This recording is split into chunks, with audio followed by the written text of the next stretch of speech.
All right, everybody. We are here once again for another episode of the Cult of Copy Show, broadcasting to you live from a 164-year-old farmhouse in rural Georgia. How's everybody doing? My name is the Reverend Dr. Sir Colin D. Terrio, Pontifex Maximus of a secretive organization called the Cult of Copy, dedicated to the topics of persuasion and manipulation, specifically applied to marketing. We have 7,000 members from all over these 50 United States and also 90 different countries and territories around the world, so fear us. um, Today's topic, as mentioned, is going to be about being unaffordable and how being unaffordable can actually make you a lot more money in your business for several sneaky psychological reasons. Um, this is something I did in my own business, and I talked to my buddies and friends about it. And in particular, my friend Ryan McKinney was in town this week, and we had another discussion about it over working lunch on Monday.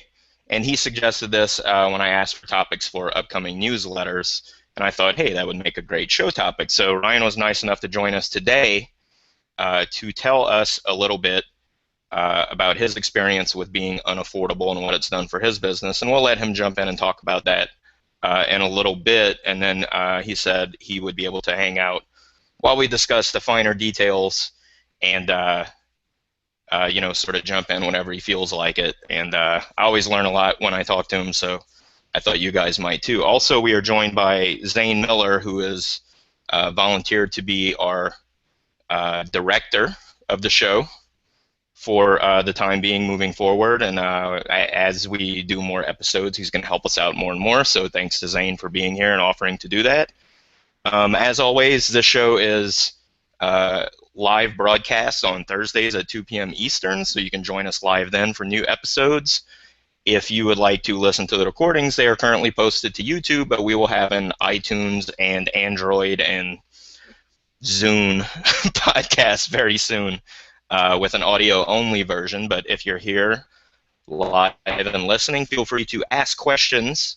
The live feed that we will be paying attention to is in the Facebook post in the Cult of Copy at cultofcopy.com. That's a shortcut to the Facebook group if you're not already a member. The thread in there is where we're going to keep track of the live comments, which is sort of new.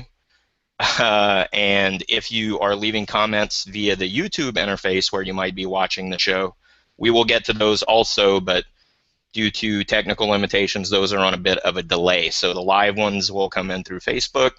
The other ones will just kind of be comments on the video, and we'll get to those towards the end. That being said, again, the topic today we're going to talk about is the concept of making yourself unaffordable to members of your broader audience.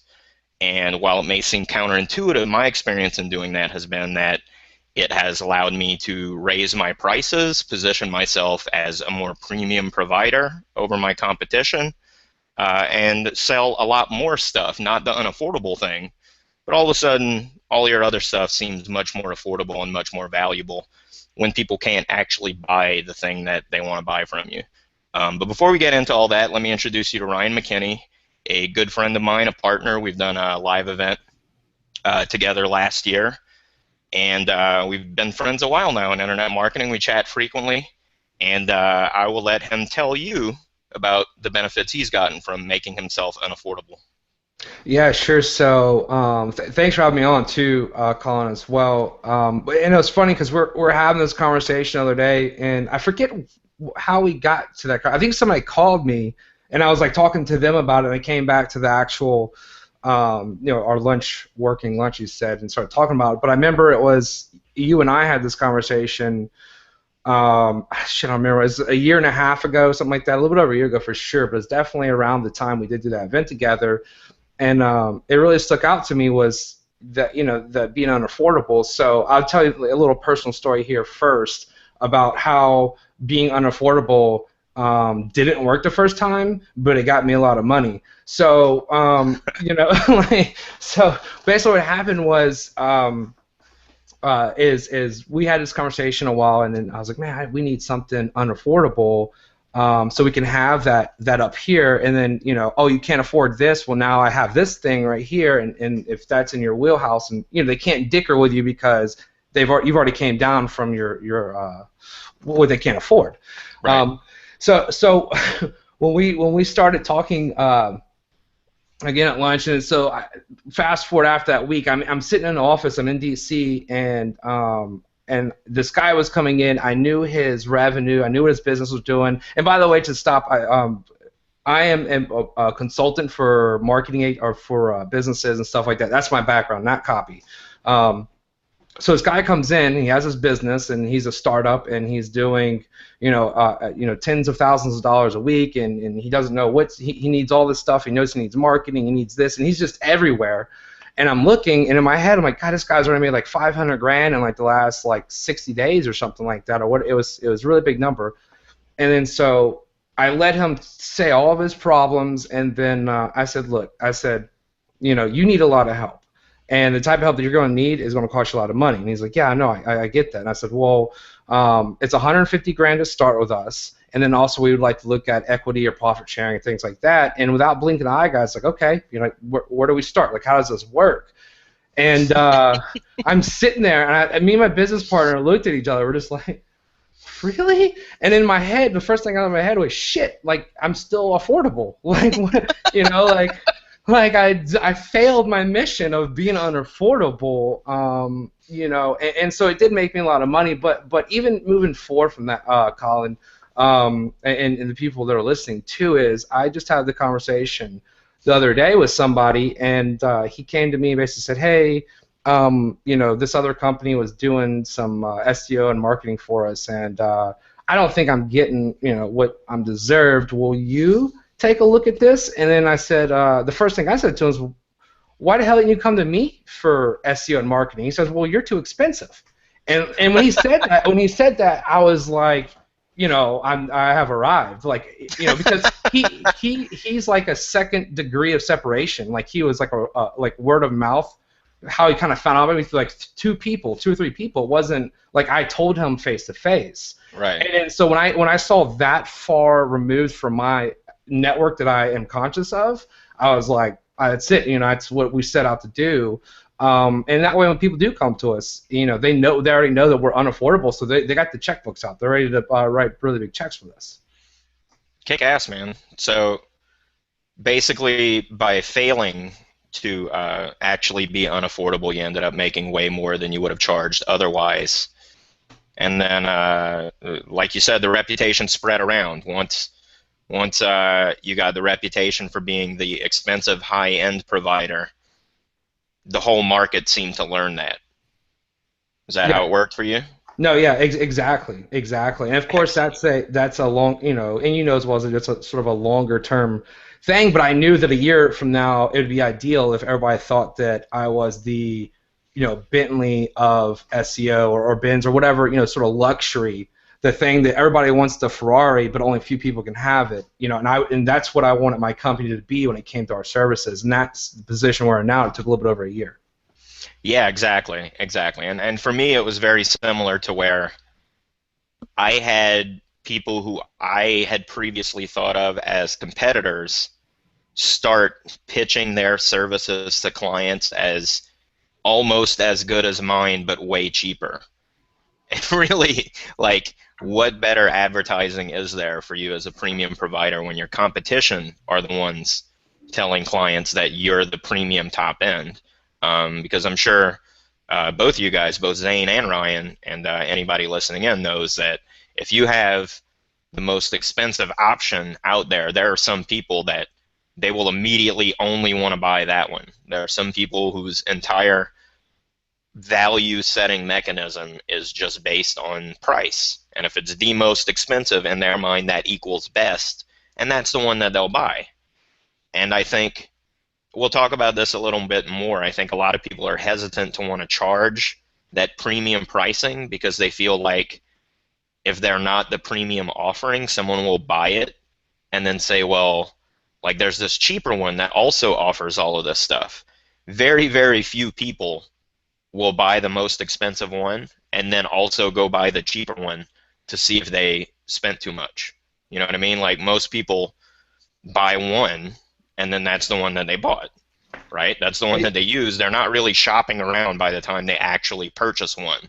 Yeah, it's like So, when you go, and this is, I think every time I do this, I think of this example, Colin, is when I go and go to the pharmacy, and mhm, then you have like the, Tylenol or whatever, and you have all the brand names, and then you have like the CVS brand, and it's like the same exact thing, different box, but I don't go back and like try each one of the drugs. I don't go playing buy the top end Tylenol and go back to the CVS brand.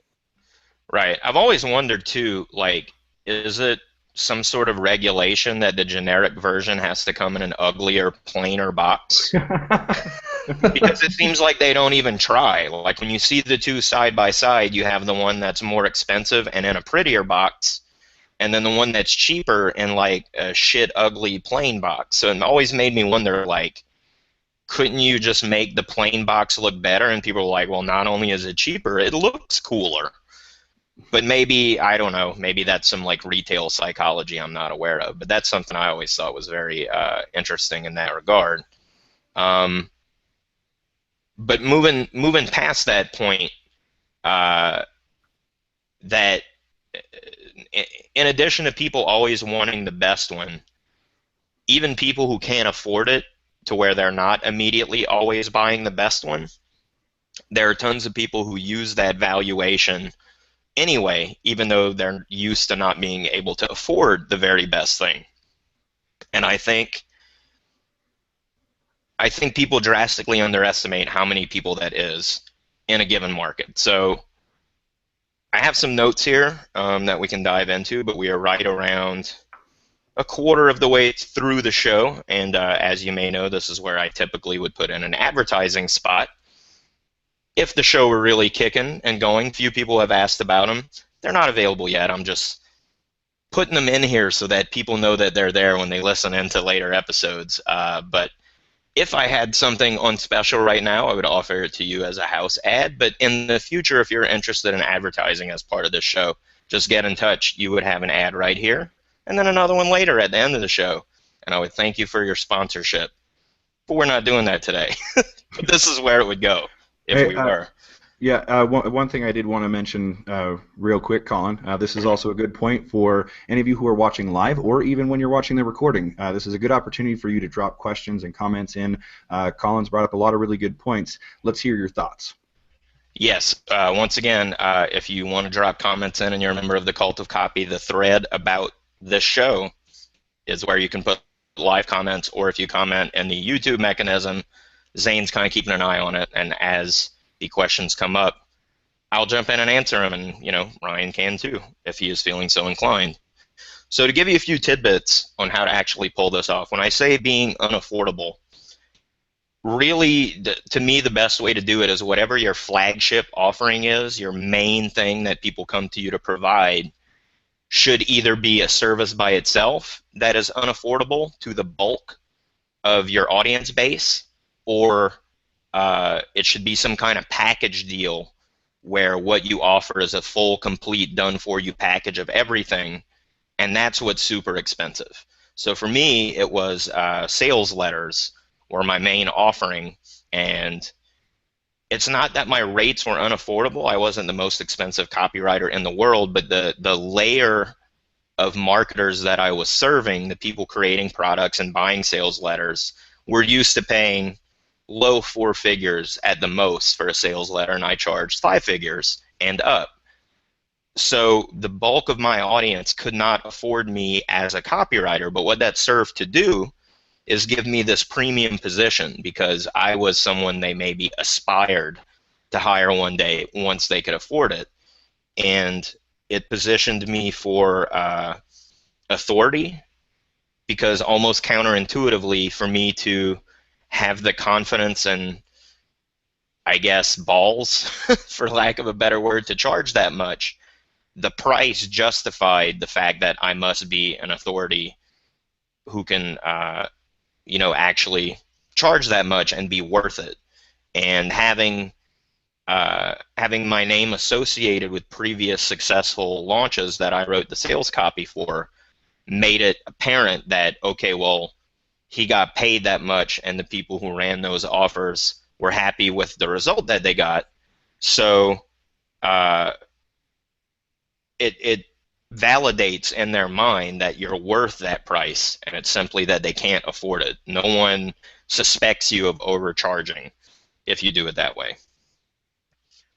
Um, and like I said, if you have testimonials from people who have paid you your high rate at least once, again, that cements it in that you are worth that much. And a healthy benefit of that is I tell people that are scared to raise their prices all the time, you do it the first time, and the first time someone pays you that price immediately without thinking twice and is happy with what you give them, you'll never want to charge less again, even though you may have like doubled what you charge. And that's basically what Ryan said in his story. He meant to make himself unaffordable by raising his price drastically, and the guy said yes like it wasn't even a thing. You'd be surprised. I mean, think about how much money you might have left on the table if you could have been quoting people double what you normally charge your entire career and had most of those people say yes. That's tons and tons of money, but you'll never know because you never asked for it. But the trick really is about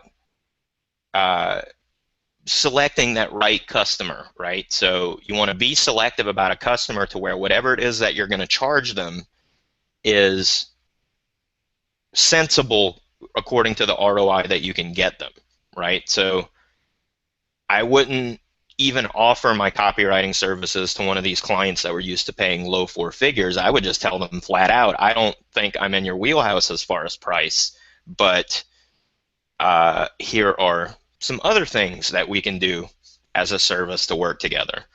And we'll talk about that more in a second. The main point is being selective of customers, and that means not saying yes to everyone who asks you for help, and maybe even actively pursuing clients specifically that you know you can help with what you have and can get a huge ROI. An example I use pretty frequently is tons of people in our marketing space make like ebooks and reports and things for beginners at making money online. That'll again, I forget some people might be listening to this on audio, so a lot of times I'm using quotey fingers in the air. Beginners at quote unquote making money online, these products will recommend to them something very simple that most marketers would know, like collect email addresses of customers to create a list that you can then market to in the future by emailing that list, right? This is such common knowledge even at the most beginner level of quote unquote make money online marketers that it seems stupid. Like, it's, if someone paid 20 bucks for a course that's like, here's how to build an email list, people would be like mad because they're like, I buy a stupid report for $2 that tells me how to make a list.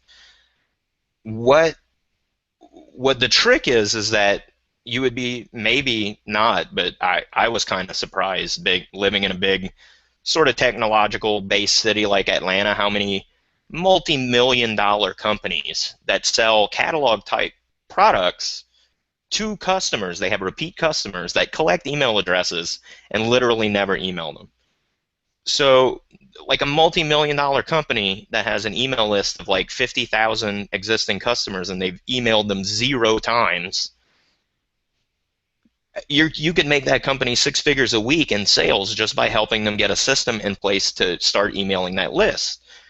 But the trick is, you won't sell them a $2 ebook to get them to do that. They're not even going to consider it. You would need to be a highly paid consultant to come in and give them that exact same advice in that $2 ebook and set it up in an afternoon and help them get going. They start making 6 figures. They're more than happy to pay you mid to high 5 figures to help them start making 6 figures a week. Why wouldn't they?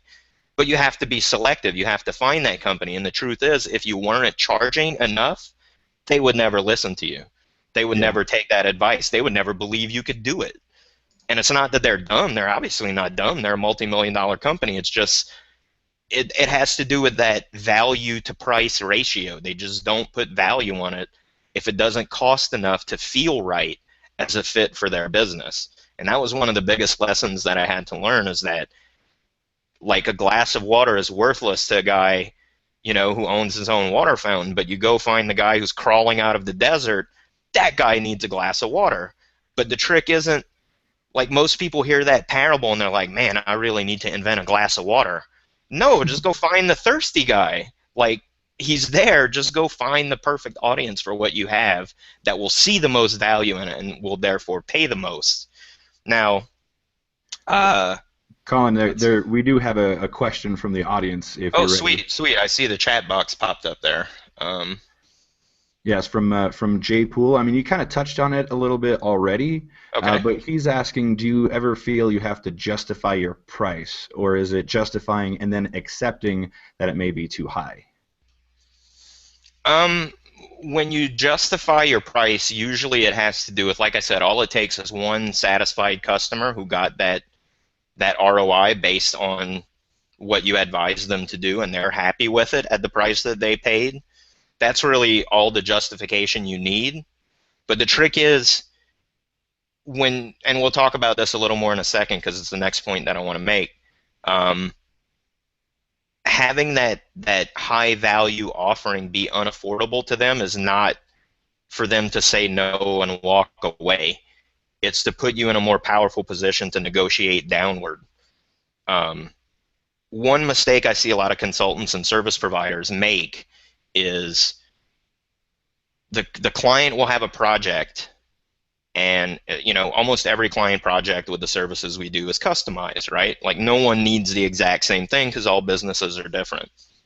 So they'll give you the parameters of the project, and maybe they're taking bids from multiple providers. And if that's a game you want to play, that's fine. But what I would recommend instead is, like I said, you have a huge package that's like, here's everything that I offer.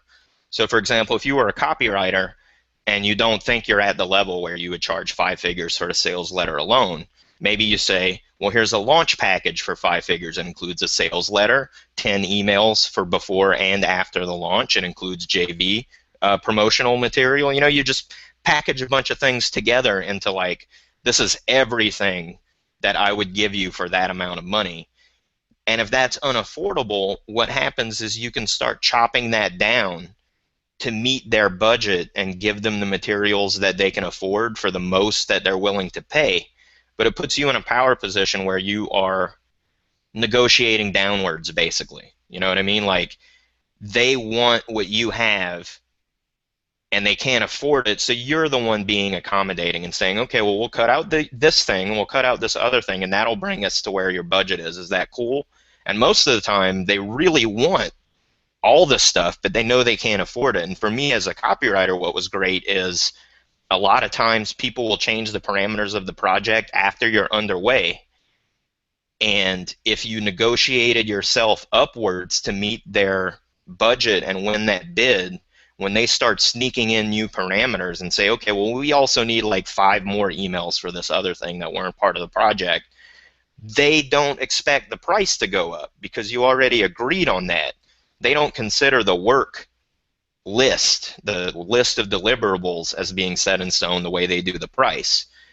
But if you do this trick where you give them the whole package and you chop things out of it to reach the price they were comfortable paying, they know they can't get away with that because the only reason their prices are reduced is because you took things away. So therefore, it's automatically in their head that to add more will make the price go back up. And as a service provider, I can't tell you how valuable it is to be in that negotiating position instead of the other way around where you're basically begging them to pay you for the work you're already doing instead of the other way around. Like, they most of the time won't even ask, or at the very least, the way they ask the question is, how much would it cost for us to add this other stuff back in? But you can't do that if you didn't start the negotiation at, like, what do they call it, the thud factor. Here, boom, that's everything you possibly need. What of that don't you need so we can work downward to fit your budget? Yeah, I want to Um, jump in on the actual the question that was asked too, because I sort of read this question a different way. okay. Maybe so he's saying, do you ever feel you have to justify your price, or is justifying it and then accepting it may be too high? I think Jay, I'm not sure. Maybe Jay is asking this or saying this, but I feel like he's asking like an internal battle for him. Like, how Okay. does he come up with his highest price, right? So it's like, how do I justify it in my head to make my unaffordable package, but then justify that I can actually provide that much value. because he says, or just justifying and then accepting that it may be too high. I think the easiest way to do that is to come, if you have to justify it internally so that you don't feel like you're just pulling numbers out of thin air, justify whatever you think your highest price is. Say it's $5,000 is the highest price you can come up with to justify, then just double that and then see where that gets you. And then that, so I don't see. I get a lot of people that say, that and this goes back to we were talking about Colin, we we're talking about how to raise your price, but you don't feel the value in it, right? So it's easy for me and you to be copywriters, and I can sell a $300 letter all day, and you can sell a $10,000 letter. Me as a $300 copywriter looking at you, I can't go, I'm like, man, one day I wish I could be charging $10,000 for a letter, whatever. When actually you can immediately, like that day, you can start charging $10,000 for a letter and not have to justify it at all, other than you want to be unaffordable. I would suggest to people not to overthink this too much, besides just throwing a number out there, Yeah, the value in what you offer has nothing to do with your perception of what it's worth. It's Exactly. totally about what it's worth to the client. And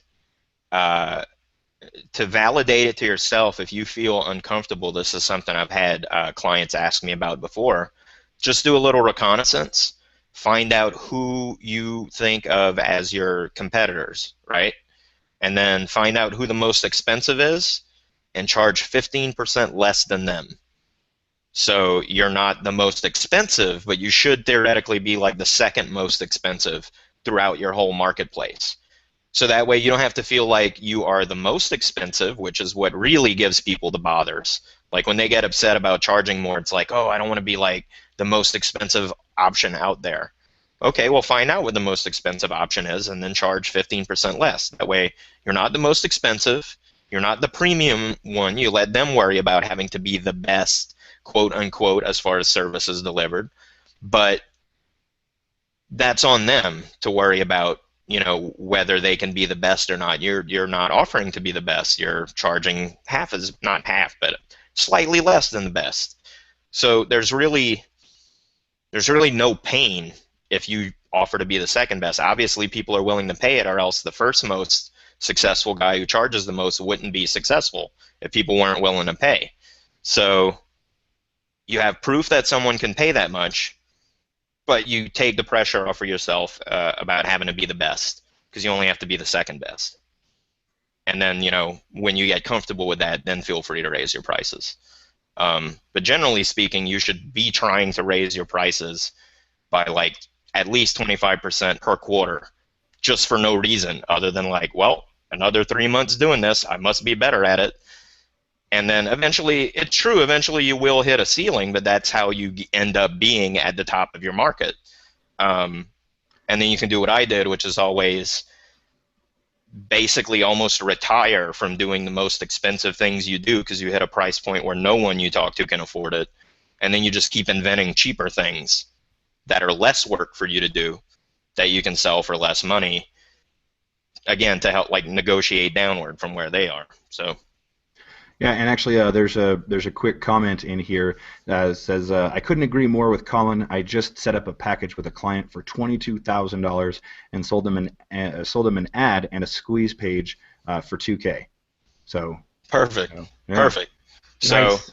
Yeah, I mean, lots of times, like, hopefully everyone listening knows what decoy pricing is, but it's basically like if you have an offering that you want to sell, for the sake of argument, let's say $50, but there's nothing to compare it to. So like walking in cold off the street, let's say it's like a book, right? And you want to charge $50. Well, like books in the bookstore cost like $20 at the most, so $50 seems expensive for a book.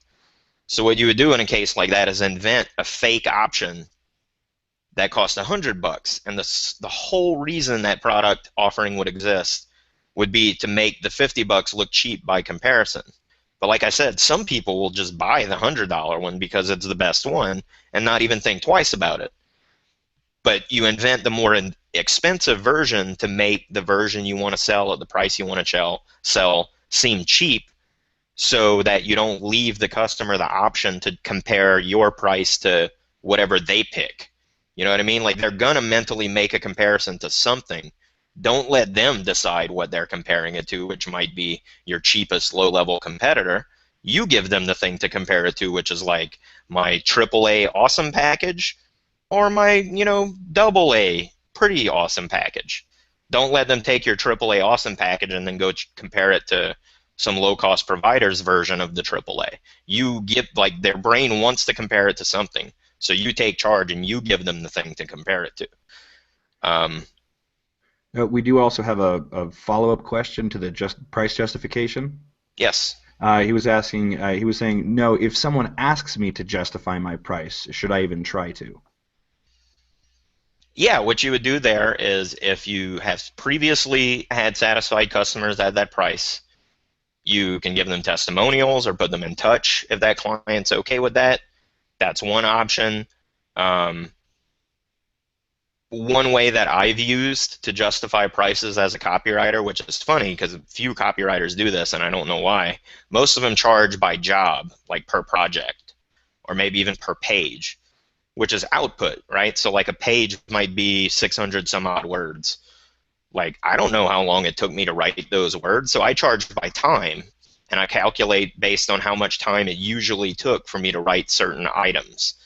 And then that's based on how much I earn per hour, which if I do phone consulting for like 250 bucks an hour, my writing would theoretically cost more than talking. So that really served to justify how much the time it took to do these projects worked.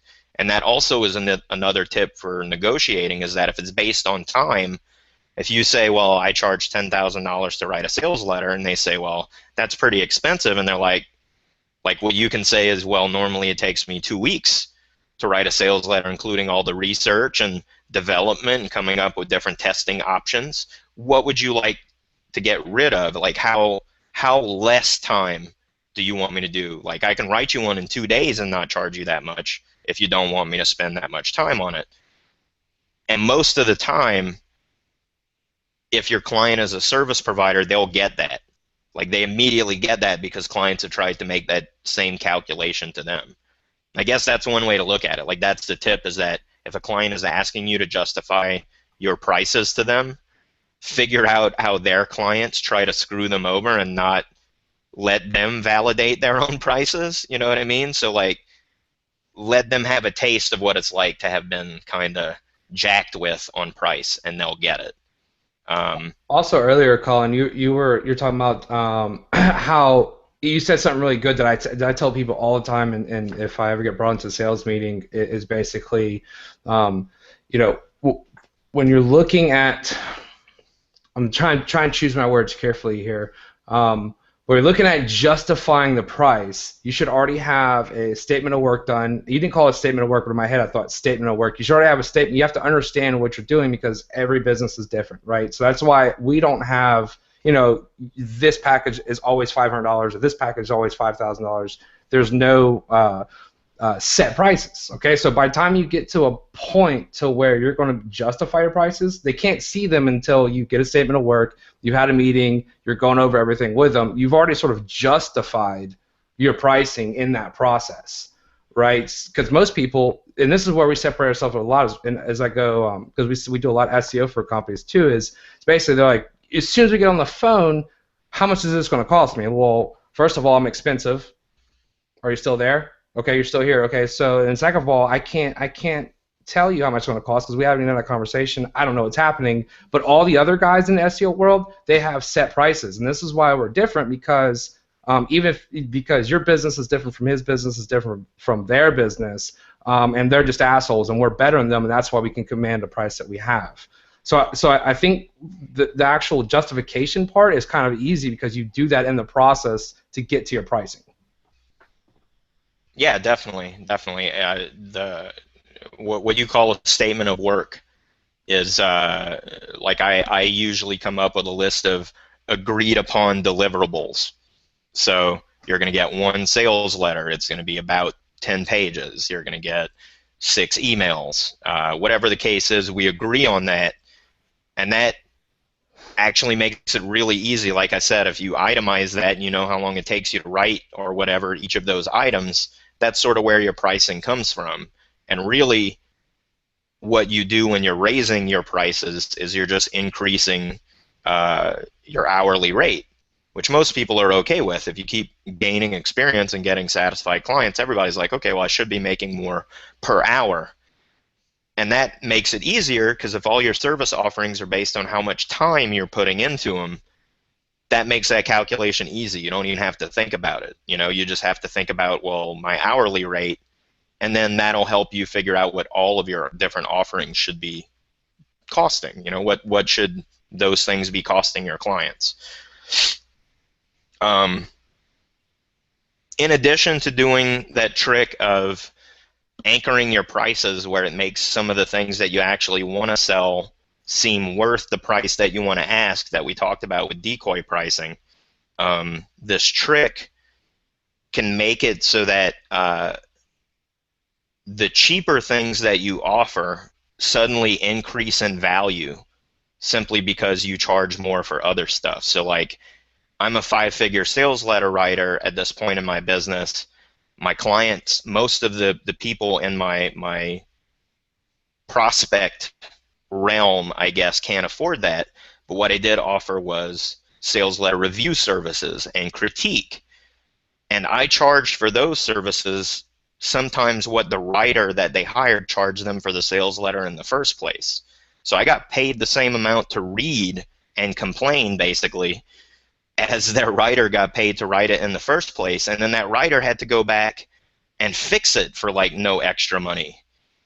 And that reading, that critique service would not have been seen as being that valuable if I didn't have that writing service that was already unaffordable. Because they say, well, if I can't afford to get them to write it, at least I can pay this much lower fee to get them to read it and fix it, and that's like the second best thing. And it automatically justifies it in their mind for the lower price offering. Whereas the guy they hired for, $750 or whatever to write the sales letter, what can that guy charge to critique? $50? Like his premium offering is priced so low that any service offering below that doesn't stand up to the same level. So it's again that decoy pricing thing. If you have something that's that expensive, all of a sudden things that should cost much less seem much more valuable. So that's how you can get people, like I said, to buy a book for $50 when in their mind, then they go to the bookstore, a book is only $20. Another bit that I wanted to talk about, let's see. We talked about premium positioning. We talked about anchoring the price. We talked about aiming the value upward, negotiating downward. Okay, yeah. Another factor I wanted to talk about was your competitors, how this positions you among your competitors. So not only are you going to be seen as a premium provider to anyone shopping around because you do charge more, this actually makes your competitors start paying attention to you and what you're doing. And I can't say that it's going to work this way in every market, but I know Ryan has experienced this, and I have. It makes your competitors want to know what you're doing and how, if they haven't figured out how to do it. But it really is as easy as Ryan said. You just like get out of your own way and do it. But in their mind, they're having that same internal conversation, like, how is this guy getting away with charging as much as he charges? How does he do it? How does he provide that value? So that's just an opportunity for you to create material and training and whatever else to turn your competitors into your customers. And once your competitors are your customers, even the competitors see you as being better than them. You know what I mean? So not only do your clients see you as being the superior provider, but your competitors do too. And not like, while I'm thinking of it, I don't want to let this point get away from me. I mentioned how I offered a review and a critique service, which is basically like, oh, you hired the cheap guy, you can hire me to fix it, and that's cheaper than having hired me to do it in the first place. Having that as a service offering does very similar things to the way your competition see you.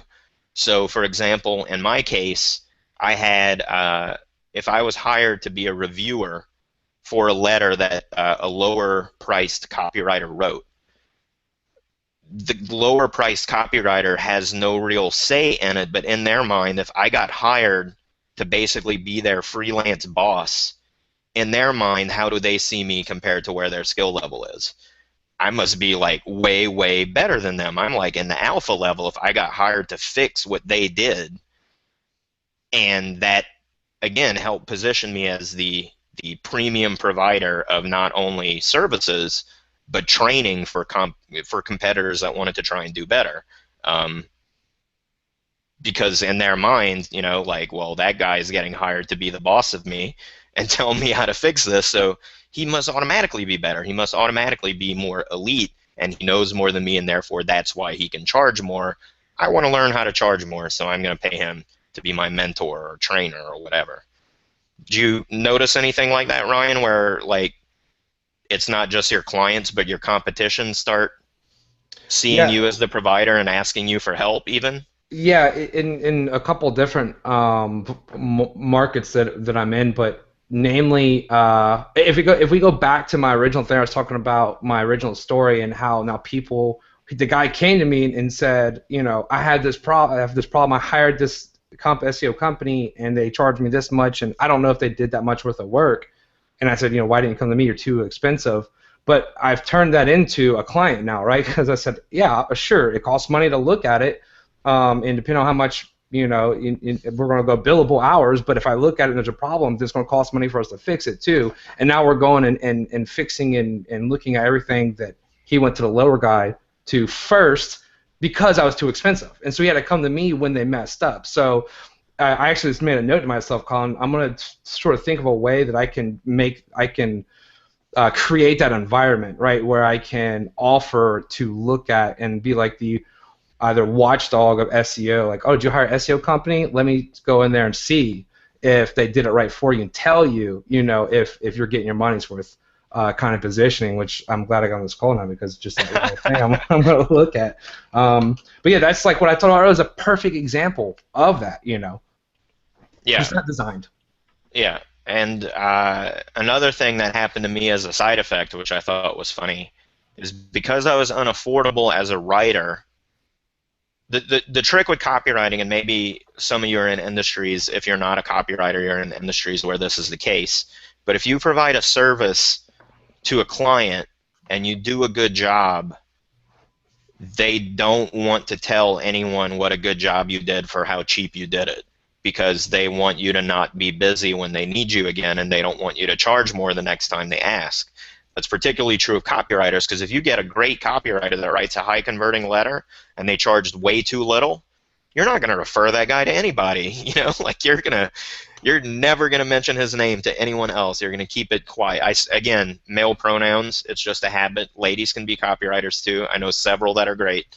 Um, but that client is never going to share your name as a copywriter. So the trick had to be, I had to come up with a way to be such a premium provider that they wanted to brag that I had helped them. So when I would do these promotions where I would review the copy for a launch and have them fix it, because I wasn't the writer that they could hire, and because like I was so expensive that they couldn't afford it, they would put on their JV and affiliate enticement letters to get people to promote the launch. They would put my name on there as like an indicator that the letter was going to convert, because I checked it out and gave it my okay and critiqued it.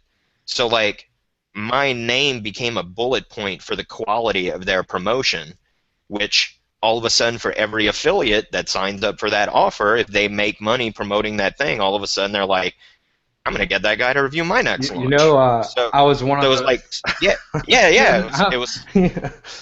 it was totally self-propagating. I didn't even have to work very hard to get more referrals than I could actually do work once my clients started doing my advertising for me. And everybody knows word of mouth is like a huge thing, and testimonials are the best way to sell. But if you're in an industry like copywriting, you need to be aware if you're one of those people who provides a service where your clients want to keep you as a quote unquote best kept secret for their market, they want to keep you in their pocket.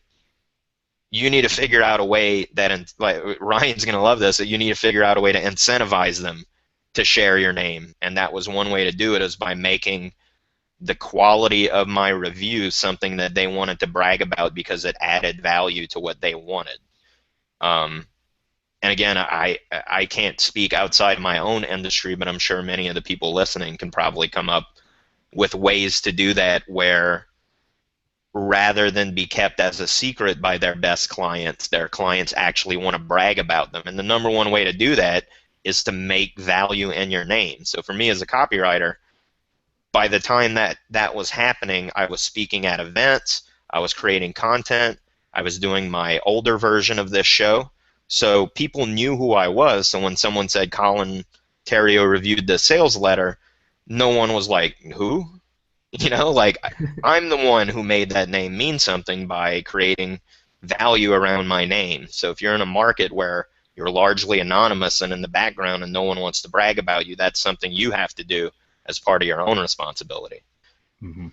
Hey, Colin, we've got another Yes. question from the YouTube watch page on this Awesome. time around. So thank you for the comments here. Please continue adding comments here. But if you really want to be a part of the crowd, go to cultofcopy.com and join the Facebook group. And there's an equally exciting conversation happening there. So Yes. this question comes from Craig Wilson, and he says, how do you let people know about your writing services so that they can see value in your critique pricing? Basically, it has to do with, like I said, you want to be selective in picking your clientele. And the way I explain it to people is you don't want to take everyone who's swinging at every pitch they get as a client. You want to find the guy who's steadily hitting triples on his own, and with what you can give them, they'll hit a home run. And then you get credit for helping that guy hit a home run. No one knows he could get on base by himself before. You get that credit, and then you need to be the one to like brag about when you were involved with such and such launch. And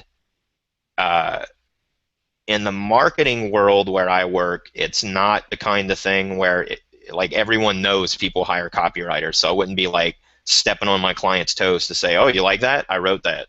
It's pretty good, right?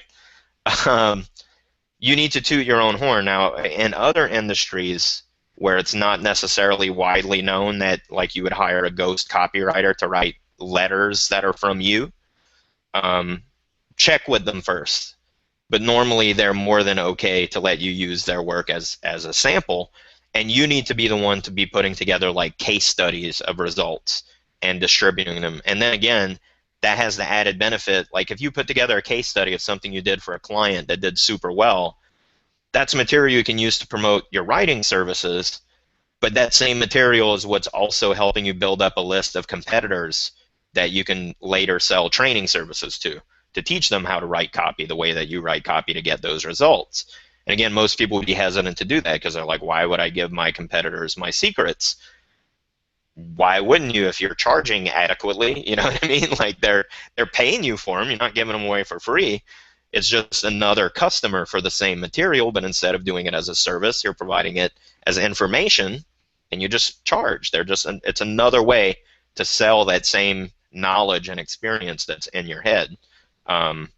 Another thing that I did when it comes to I've done when it comes to justification type things is, and I'll never forget this. I remember having a meeting. This was a little bit over a year ago. But this guy pulls up in a Hummer for the meeting, and he comes in, and then we're talking about the stuff. We get to the part where the pricing to sell him, and then he balks at the price, and it was already a low price. This is before we had raised prices, and we were moving that brand that way. And I looked at him, I was like, I just saw you drive up in a Hummer, what kind of clothes is your, you told me you have kids, do you buy them, like, shoes at the cheapest shoe store in town, why would you do any different with your marketer or your writer or whatever it is, and putting that, into perspective for them, like, oh shit, well I do have like the biggest truck, I do like give my daughter the best things or my kids the best things, why am I cheaping out on this? which is going to help my business to pay for all the stuff that that I want. It should be the best all the way around. And I remember seeing that like go through his head, and then he wrote us a check within 30 seconds. And it was just like, damn, that worked. Like I thought I was gonna be pissed at me for calling him out, but that's another thing is putting it in perspective, because people only want to cheap out on certain things. And one of them you want to tell them you don't want to cheap out on is your copy or whatever service that you're selling, and that's an easy justification that way. Yeah, especially the trick to doing that is you help them realize that your work is the difference between like result X or result Y. A story that immediately came to mind way back when I was in college. A friend of mine wanted a tattoo, and we're out drinking, and you're not supposed to drink before you get a tattoo, but things happen. So he goes into this tattoo parlor and he's like, I want a tattoo of the Lone Ranger. And the guy's like, well, how much money do you have? And he's like, I have $50. He's like, I tell you what, for $800 I will give you a tattoo of the Lone Ranger. For $50 I will draw you a picture of a guy in a mask. And I thought that was great because it really proved that angle, and that story makes me think of another story from back when we were talking about justifying prices. One thing I'm a big fan of, and obviously being a storyteller, this makes sense. Some of you may have even heard me impart this story as a way you can help justify your prices for clients. And you should make it a point to collect stories like this so you can use them, because people learn by stories. You tell someone a little parable or a little joke, they're like, oh, yeah, I get it. I get what you're saying. So actually, looking at the clock before, I missed it earlier. I should have done it at like a quarter till. We're about 6-7 minutes past that. But that's where a commercial break would have been. If you're interested in being an advertiser in future episodes of the show, get in touch with me. That's something we're developing. Obviously, we're building up an audience, and I have big plans for this, being that we show up every week. So if you have something that you think my audience of this show would like, and you would like your advertisement to be permanently encoded into a previous episode of this show, get in touch. We'll have commercials twice per episode. Going back to it, let me tell you the story real quick, and that seems like the right time to end the show. The story, there are many, many variants of this, but the one that I like is the steamship captain and the boilermaker. And I like it because I'm a Southern guy, and steamships are pretty cool to us. The whole Mark Twain thing in the Mississippi and whatnot. Anyways, steamship captain has a load of cargo, needs to ship out. The boiler goes out. It won't fire. They can light the fire as big as they want. The steam isn't bubbling. Something inside the boiler is not working right. So he calls the boilermaker in the middle of the night, the local guy who works on the steam engines. Guy comes over, he looks at it, he's like, He's peeking around the corner, looking underneath it, climbs on top of it, looks down the top, takes his toolbox, opens up the toolbox, takes out a ball-peen hammer, looks at it, decides it's slightly too big, puts it back, takes out an even smaller ball-peen hammer, looks at the boiler, counts the rivets down from the top, gets to a certain one, measures the length of a thumb off to the side of it, and hits it just once with the ball-peen hammer in that exact spot. The boiler roars to life like nothing ever happened, brand new, doesn't even have to open it up. Captain is overjoyed. Can't thank the guy enough. Guy goes upstairs, writes him his bill, hands it to him, and it's $100, which, in steamship times, I imagine is an outrageous amount of money. The captain is furious. He's like, all you did was hit it with a ball-peen hammer. I watched you. It didn't even take an hour. Like, how are you charging me $100? I insist that you give me an itemized bill for the work that you did, thinking like, oh, I got the guy. So the Boilermaker, without saying a word, takes the invoice back and writes on it, tapping with ball-peen hammer, 1 cent. Knowing where to tap, $99.99. And when you tell that story to people who are in the service business, they totally get it, because like I says, it has that effect of they've been jerked around that way by their own clients. So when you show them that example, they tend to immediately get the example that you're talking about, and it's a story, and you don't have to brag on yourself. It's just one of these little fables, and I guarantee you, almost everyone who hears that story will say, okay, I get it. It's that you're a high-priced expert because of all your experience and knowledge, and therefore you should charge more. I totally get it. I understand. But anyway, I think we can wrap it up and leave it at that. Do we have any more questions, Zane? Not really questions, just a bunch of people who are talking about how awesome you are. Like James All right. Levine saying, wow, I just got on here. You guys are rocking. Love the unaffordable flagship idea. Just going on singing your praises. But it sounds like Rymac had something. No, Craig said, I'm just looking at a little chat thing where it says, sorry I have to post here on iPad. Hold on. When was the first time you raised your prices, Colin and Ryan? And do you remember the client and how you felt before, during, and after? Do you have an answer for that, Ryan? Do you want to go first? Yeah. I covered it in the beginning, but I'll go over it one more time. So the first time was a little bit over a year ago, I guess, and before I knew that I was going to try to be unaffordable and raise the actual price. I just didn't know when, and then I just felt it sort of in that moment because the guy was telling me all this money he accidentally made. So I was like, well, if I'm going to raise my prices, now is the time to do it. This guy's telling me all the money he has.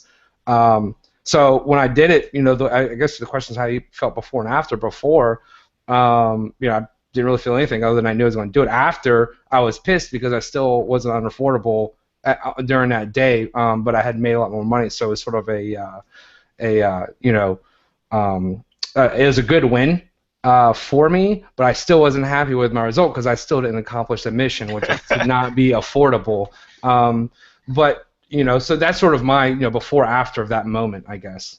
Excellent. I'll tell one more story about it. It's that I didn't even raise my own prices myself. Someone did it for me. So basically, I'm not naming names here, not because I'm trying to be shady or hide it, but because I'm not sure if I have permission necessarily, because back in the day I was a ghostwriter, and not necessarily everyone knows I worked on certain projects, and I'm not sure if I'm allowed to say.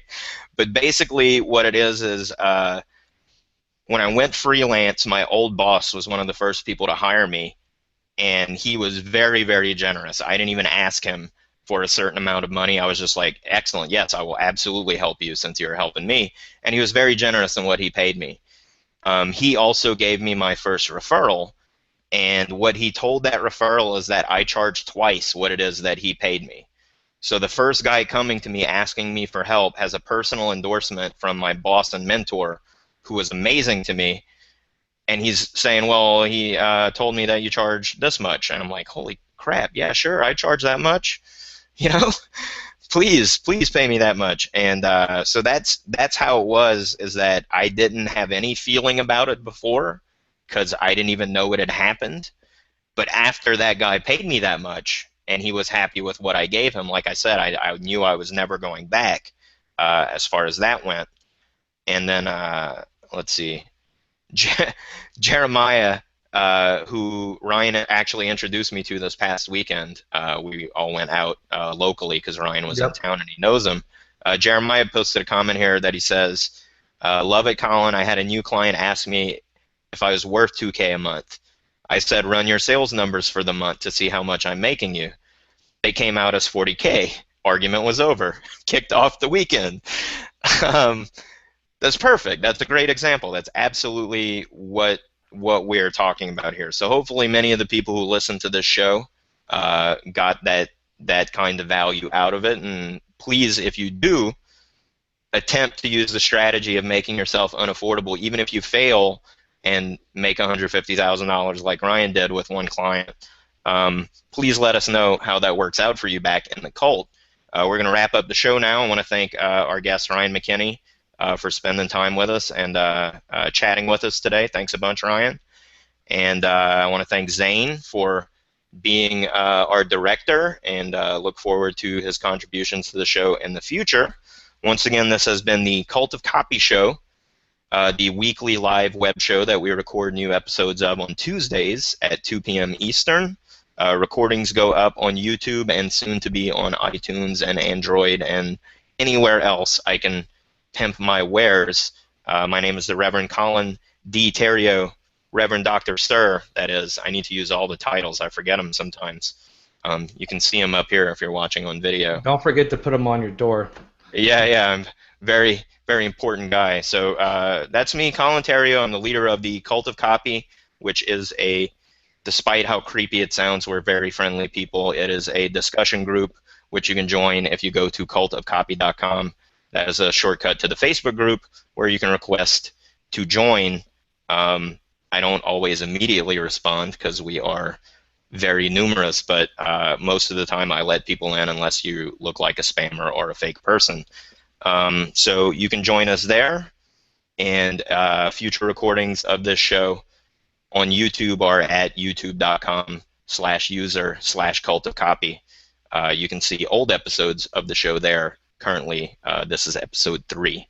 So that being said, I will leave you guys to your afternoon. Have a wonderful weekend, and thank you so much for joining us. We will see you next week. Adios.